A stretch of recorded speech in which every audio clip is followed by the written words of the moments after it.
Hi there, Geminis. Thanks so much for tuning in. I'm Astrogirl, and we are looking at the outlook for you for 2016 and if the stars are shining brightly or rather dimly on your sign. And luckily, the year is looking really good.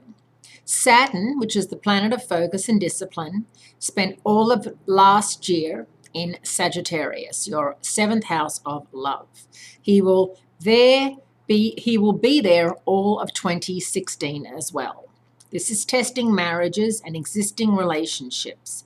They are getting stress tested. The good relationships will survive almost any kind of stress, but not the flawed ones. And this is the reason for the testing.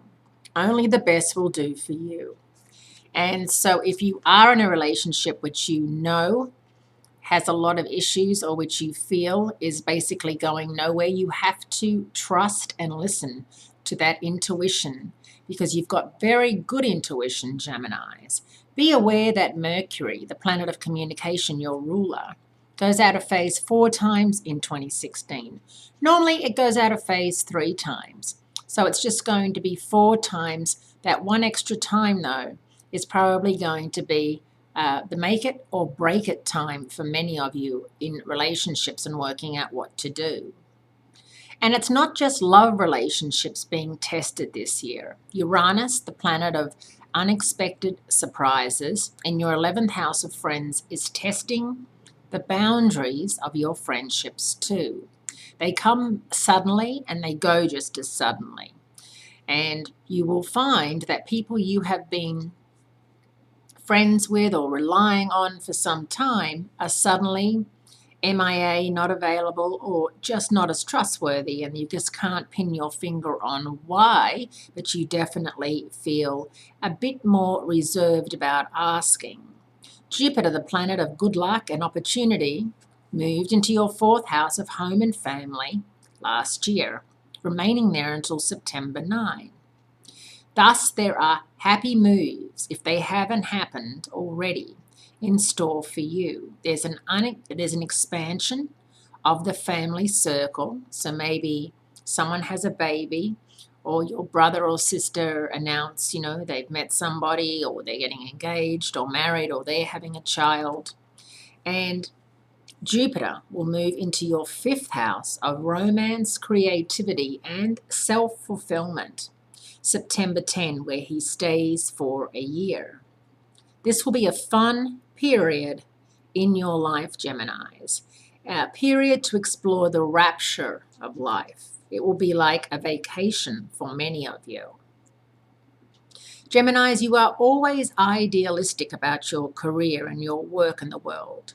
But now that Neptune, the planet of fantasies and dream, is moving direct in your 10th house of career, as he has been since 2012, the idealism is much stronger. Career has to be more meaningful than just making money or achieving fame. It has to be spiritually meaningful too. Pluto in your 8th house of transformation and regeneration for many years has forced many of you to get more serious about life. You've been dealing with death and near-death types of experiences. Maybe you lost a parent, or you lost someone who was very important to you last year or the year before. And that always takes a toll on everybody. Many of you are involved in projects of personal transformation, and these projects are going well. Now, Mercury, the planet of communication, clear thinking, the ruler of your horoscope, will be in retrograde motion 4 times, as I said before. Usually this happens only 3 times. It shows there is more indecision in your life, more need of review, and mental clarity. And so, that's something that we'll be talking about in the weekly reports going forward.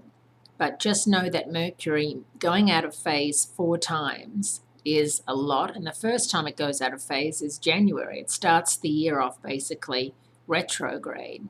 So you really have to Remember that, and remember that whenever Mercury goes out of phase, Murphy's Law, whatever can go wrong will go wrong, is in full effect. And knowing the Mercury retrograde cycles is always a big help. Your paths of greatest fulfillment in 2016 are home, family, children, fun, and creativity.